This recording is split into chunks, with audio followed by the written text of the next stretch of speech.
जी, आपका ma'am name? मेरा नाम नीतू खन्ना है और मैं दिल्ली में ही रहती हूँ। आप यहाँ ये जो एजुकेशन चल रही है जो कुछ, इसमें क्या करने आते हैं? इसमें ये जो आंदोलन चल रहा है, क्योंकि ये आंदोलन हम सबका आंदोलन है, ये सिर्फ किसानों का आंदोलन नहीं है। और यही सोचते हुए, और मैं भी किसान की ही बेटी हूँ, इसलिए इस आंदोलन में, और हम जो अपने घरों में बैठ के जो अपने टेबल पे जो खाना खाते हैं वो सभी किसान भाइयों की बदौलत ही है। Very good. इस लड़ाई में हम सबके बराबर के भागीदार हैं और मैं यहाँ आती रहती हूँ। हमेशा मैं दिन में आती हूँ। आज मेरा था कि मैं एक बार रात में आकर भी देखूं। जब मैं घर में बेड पे सो रही होती हूँ तो उस समय मुझे एहसास होता है कि कितना सर्दी में ये लोग होंगे यहाँ पर। तो इस एहसास को मैं यहाँ रहकर महसूस करना चाहती हूँ। मैं इसलिए यहाँ पर आई हूँ आज। मैम, मैं आपसे एक सवाल करना चाहता हूँ। आप प्रॉपर दिल्ली के रहने वाले हैं। ये जो लोगों की चुनी हुई सरकार है, लोकतंत्र जिसको हम बोलते हैं, क्या ये जो आज हो रहा है ठीक हो रहा है? लोकतंत्र तो अब सिर्फ किताबों में ही है, हकीकत में नहीं है ये लोकतंत्र। कहाँ है ये लोकतंत्र जब हम अपनी मर्जी से खा नहीं सकते, हम अपनी मर्जी से, मतलब धर्म पर भी पाबंदी लगा रहे हैं। ये अभी इन्होंने नए नए जो कानून लव जिहाद करके क्या क्या ये अटरम सटरम, मतलब हम लोगों को बांटने के लिए, भटकाने के लिए जो ये लोग करते रहते हैं, प्रोपोगंडा जो चलाते रहते हैं। तो लोकतांत्रिक देश में तो हम नहीं रह रहे हैं, बिल्कुल नहीं है ये लोकतांत्रिक देश। डेमोक्रेसी हमारे पास नहीं है। नहीं, कोई अधिकार नहीं है हमारे पास, अपनी मर्जी को बिल्कुल भी नहीं है।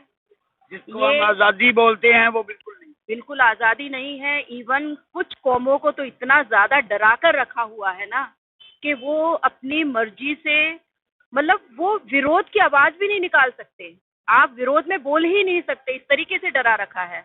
ये CNRC का जो मूवमेंट चला था, मैं 2-4 बार गई, मैंने वहां पर देखा बहुत ज्यादा डरे हुए लोग हैं वो। और अगर कोई हिंदू महिला चली जा रही है तो उनको ऐसा लग रहा था कि अब हम बच जाएंगे। मतलब मुझे देखकर इतना दुख हो रहा था। ये लोग जो सदियों से हमारे भारत में हम सभी एक साथ रह रहे थे, हमें नहीं पता हमारे पड़ोस की, मतलब किस तरीके के उनका, लेकिन हमारे सब तीज त्योहार सबके मिले हुए थे। लेकिन हम क्या देख रहे हैं कि वो इतने डरे हुए कि एक हिंदू महिला को अपने पास देखकर वो सोच रहे हैं ये हमारी एक दीवार बनकर आया है। तो यहीं पर रहने वाले, सदियों से यहीं रह रहे हैं और आज अपने ही देश में वो बिल्कुल बेगाने हैं। तो जब से ये मोदी सरकार आई है तब से उन्होंने सिर्फ सिर्फ डराना ही, लोगों को सिर्फ डराया ही है, हर तरीके से डराया है। धीरे धीरे अभी तो मैं कुछ बच्चों को पढ़ाती हूँ स्लम एरिया में, फ्री एजुकेशन, मतलब कोचिंग देती हूँ।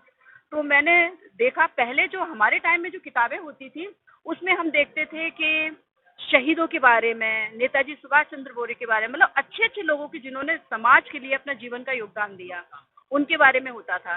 लेकिन अभी हम क्या देख रहे हैं, 4-5 साल हुए हैं, रामायण शुरू की जा रही है, श्री कृष्णा शुरू की जा रही है, मतलब भागवत कथा शुरू की जा रही है। आप बच्चों के कोर्स में ये शुरू कर रहे हैं, इससे वो क्या सीखेंगे? सिर्फ आप धर्म थोपना चाहते हैं उनके दिमाग में। आप जो हिंदू है वो तो इसको फिर भी, और उसको सीखने की क्या जरूरत है, उसके तो अपने कल्चर में, अपने घरों में वो सब ये रोज देखता रहता है। तो आप बांट रहे हैं लोगों को। तो ये मतलब बहुत, सरकार ये जो आई है इसने शुरू से सिर्फ बांटने का ही काम किया मैम है। खन्ना, आप पंजाबी हो, मैं एक बात पंजाब की करता हूँ हाँ जी। कि औरंगजेब ने यहाँ चांदनी चौक में लाखों लोगों को शहीद किया। औरंगजेब ने, बादशाह ने 700 साल मुसलमानों ने राज किया है इंडिया पर हम लोगों के साथ उन्होंने धर्म में ही बांटा। हमें मुसलमान हो जाओ, ये कश्मीरी पंडितों को, ये वो। आज भी देखो वही बात जो आप कह रहे हो, वही बात। लेकिन आप हिस्ट्री में, मैंने कुछ कुछ ऐसे पढ़ा है तो औरंगजेब ने बहुत से मंदिरों को बचाया भी है, बहुत से मंदिरों को बचाने के लिए दान भी दिया है। ऐसा नहीं है कि उन्होंने सिर्फ, उन्होंने अगर कुछ मंदिरों को तोड़ा भी है या कुछ मस्जिदों को भी तोड़ा है तो कारण दूसरे रहे हैं उसमें, सिर्फ कौम की बर्बादी के लिए नहीं किया उन्होंने कुछ कारण और जो राजा महाराजाओं के कारण होते थे कि खजाने दबे होते थे। जैसे मैंने पढ़ा है कि खजानों को प्राप्ति करने के लिए औरंगजेब ने मंदिरों को तोड़ा भी है, लेकिन मंदिरों को बनाया भी है। ये गलत धारणा है कि सिर्फ उन्होंने हिंदुओं को बर्बाद किया है या हिंदुओं को मारा है। पूरी तरीके से सच नहीं है ये, जो मैंने पढ़ा है। आप स्लम एरिया में एजुकेशन देते हो, फ्री एजुकेशन देते हो? फ्री एजुकेशन देती हूँ। हाँ जी, 12th के बच्चों को मैं हिस्ट्री। मेरा लास्ट सवाल आपसे है कि आप दिल्ली के निवासी हो, आप दिल्ली के निवासी हो, क्या आप समझते हो कि सरकार ये जो लोक मारू बिल है ये लोगों के खिलाफ जो काला बिल है किसानों का, ये वापस हो जाएगा? वापस होगा जरूर। सरकार डरी हुई है पूरी तरीके से।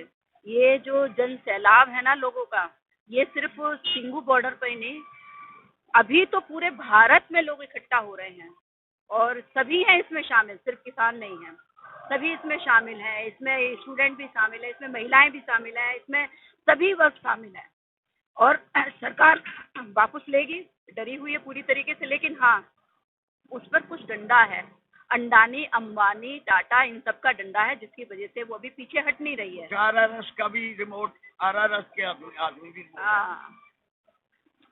ठीक है मैम, थैंक यू।